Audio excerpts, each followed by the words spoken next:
السلام عليكم متابعي قناتي مطبخ ليليا. كنتمنى ان هذه القناه تنال الاعجاب ديالكم. بالنسبه لوصفه اليوم وهي عباره عن سيجار بالتمر والزنجلان.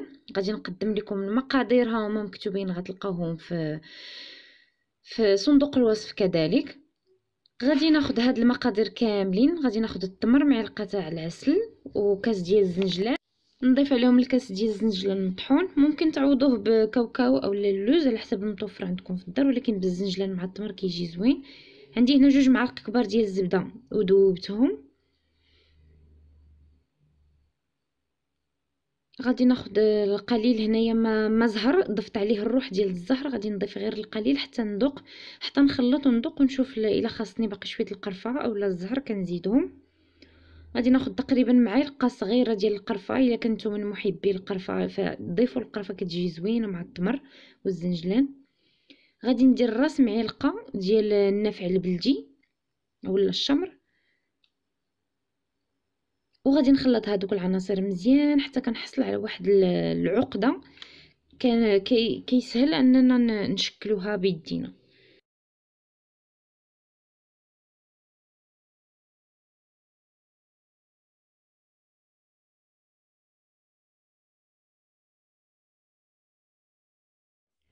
من بعد ما كنحصلوا على هذيك العقده كنشكلوها على شكل حريبلات اولا مستطيلات باش نديرو هذاك السيجار بهذا الشكل هذا. كنحاولوا نشكلوا هذيك العقده هي الاولى، كنحطوها عاد باش كنجيبوا ورقه البسطيله اولا ورق الفيلو، وكنحاولوا نقطعوه كيف هنايا كيف باين. غنحيدو اولا هذوك الحاشيات باش حيت ما تيكونوا مقروشين، غادي نحيدوهم باش تبقى لينا الورقه ديالنا زوينه. وغادي نحاول نقطع هذوك المستطيلات شويه عرض باش نديرو السيجار، حيت السيجار ماشي بحال البريوات كيخصنا نطويو عليه هذوك الاطراف عاد باش كنروليوه. صافي كناخذ العبار وكنقطع هذاك الشيء اللي يكفيني، وكنحتفظ به في كيس بلاستيكي باش ما تنشفش ليا الورقه وتخسر. وكان ديك الساعات كنخدموا بها. بالنسبه للناس اللي كيبغيو يخدموا بالورقه فيجيبوها كيجيبوها من عند الناس اللي كيضربوا الورقه، كيحطوها في الفريغو في المجمد. النهار كيبغيو يخدموا بها كيخرجوا غير داكشي باش بيخدموا، كيطلقوا كيخدموا بها عادي، ما كتوقع عليها حتى شي حاجه. غير اهم حاجه انكم ما تخليوهاش، ما تجيبوهاش وتخليوها هكا بلا ثلاجه اولا بلا فريغو، فغادي تخسر. واخا درتوها من بعد في الفريغو وفي النهار غتبغيو تجبدوها تخدموا بها غتلقاوها خاسره وغتبقى تفرتت لكم.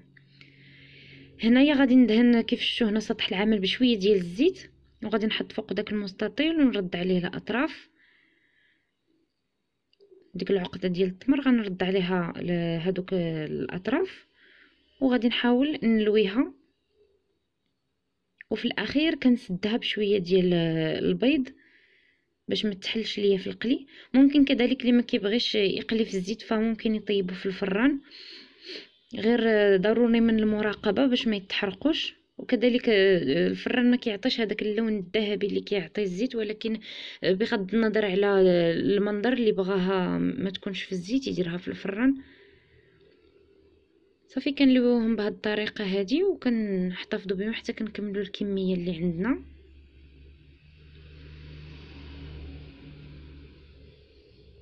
كندهنوا شويه هذاك المستطيل شويه بالزيت النباتي اولا بالزبده المذابه، وكنردوا الاطراف. بالنسبه اللي ما كيبغيش الورقه تكون بزاف فهي يستعمل غير النص ديال هذا المربع.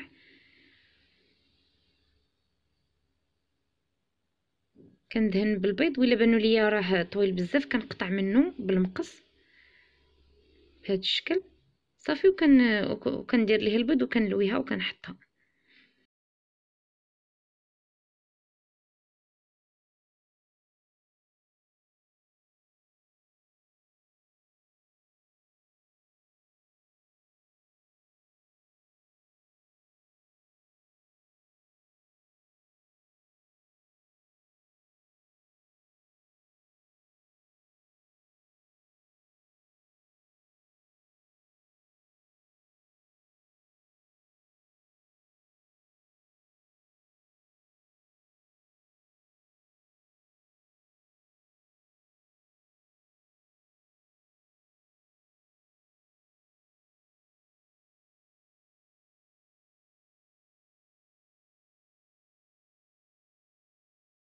صافي وكنستمروا في العمليه.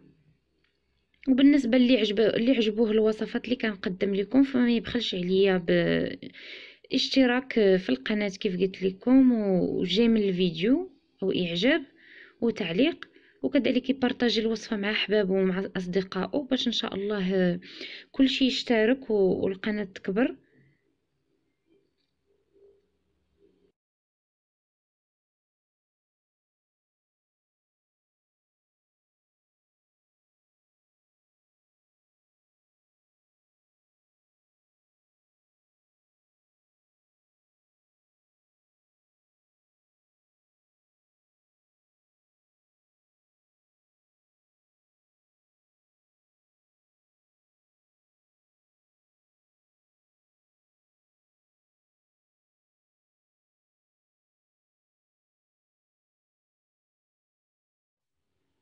فإن شاء الله ماشي غير الوصفات الرمضانية اللي غادي يكونوا وصفات خاصة بالحلويات وللناس خصوصا اللي كيشدوا لي كوموند.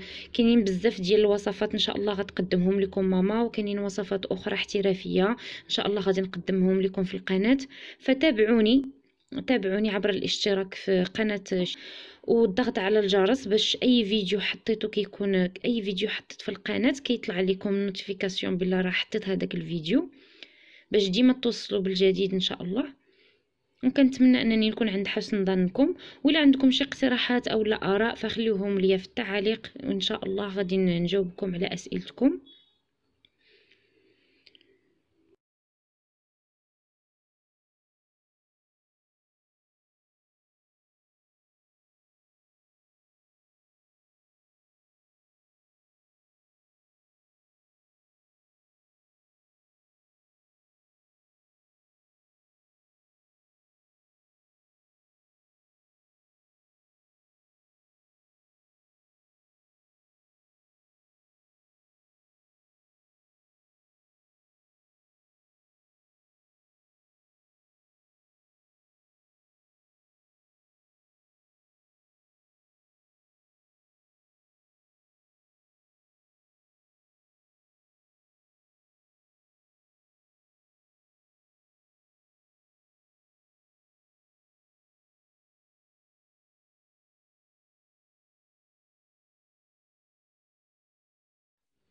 هنا غادي نسخنوا الزيت غير على عافيه متوسطه، على درجه حراره متوسطه، ما تكونش سخونه بزاف وما تكونش بارده.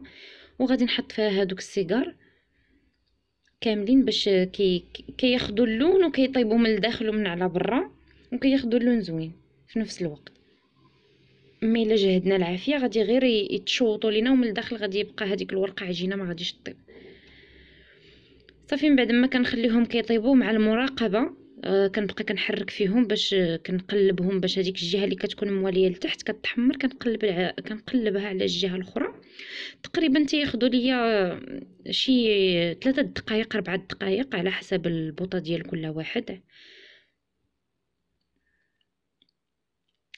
صافي ملي كنشوفهم طابو ولا فيهم واحد اللون ذهبي، ما تخليوهمش حتى كيولي اللون ديالهم بني، فغير يكون فيهم هذا اللون الذهبي هكا صافي راه طابو، كيكونوا مقرمشين، ما كتنسموش فيهم هذيك النسمه ديال الحرق. وحتى حتى من بعد حيت ملي كنحيدوهم من الزيت راه كيبقاو كنحطوهم هكا كيتصفاو، راه كيزيدوا كيتحمروا. فإلا حيدناهم وهما اللون ديالهم بني فملي كنبغيو نزينوهم ونقدموهم كنلقاوهم بحال كيبانوا محروقين. فمن الاحسن هذا هو اللون المثالي اللي نخليوهم عليه. صافي كنحيد هادوك كيسقطروا من الزيت وكنكمل عمليه القلي. كيف قلت لكم راه ممكن طيبوهم في الفران، تجمعوهم كاملين في لاطه وحده، وباش يتحمروا لكم يعطيكم ديك التحميره زوينه دهنوهم بالبيض ودخلوهم الفران وراقبوهم باش يعطوكم داك اللون الذهبي زوين. صافي دابا غادي من بعد ما سقطروا ليا غنكب عليهم العسل. ان شاء الله غادي نحطو لكم في القناه من ورا هذا الفيديو كيفيه تحضير العسل. غادي نخليهم في العسل لمده 5 دقائق، ما نخليهمش يتشربوا بزاف حيت كتعرفوا راه التمر شويه حلو، فممكن كاع غير دهنوهم هكا بالعسل بلا ما تخليوهم يتعسلوا. ولكن انا فاش دقتهم جاوني في الحلاوه معقولين، ماشي ما كيجيوش حلوين بزاف، هنايا غادي نستخدم انايا الزنجلان البيض اولا السمسم الابيض، ممكن ديروا المحمر اولا ديروا كاوكاو اولا اللوز مهرمش ومقلي، كيجي المذاق ديالو زوين بزاف. صافي غادي ناخذ هذاك السيجار، غادي ندير ليه غير هذوك القنات. ففقط انا استعملت الزنجلان حيت كيعطيهم واحد المنظر زوين، هذاك اللون الذهبي مع اللون الابيض كيعطي واحد المنظر رائع. وكذلك في المذاق هما كيجيو زوينين، ولكن الا بغيتوا المذاق يكون رائع رائع ديروا اللوز مهرمش اولا كاوكاو مهرمش مقلي، غادي يعطيكم واحد المذاق زوين على المذاق ديال التمر والزنجلان. صافي هذا هو الشكل النهائي ديال هذوك السيجار بالتمر والزنجلان اللي قدمت لكم. كنتمنى انها تنال الاعجاب ديالكم، وكنتمنى انكم ما تبخلوش عليا بالاشتراك ديالكم في قناتي وتبارطاجيو هاد الوصفات وهاد القناه باش ان شاء الله تكبر وتطلع. وشكرا لكم على تتبعكم ليا ودعمكم ليا، وكنتمنى لكم فرجه ممتعه، وكنتمنى كذلك ان الوصفات ديالي يكونوا عند حسن الظن ديالكم ونكون فدتكم. واي راي عندكم او لا اي اضافه او لا اي حاجه خليوها لي في التعاليق، فمرحبا بارائكم.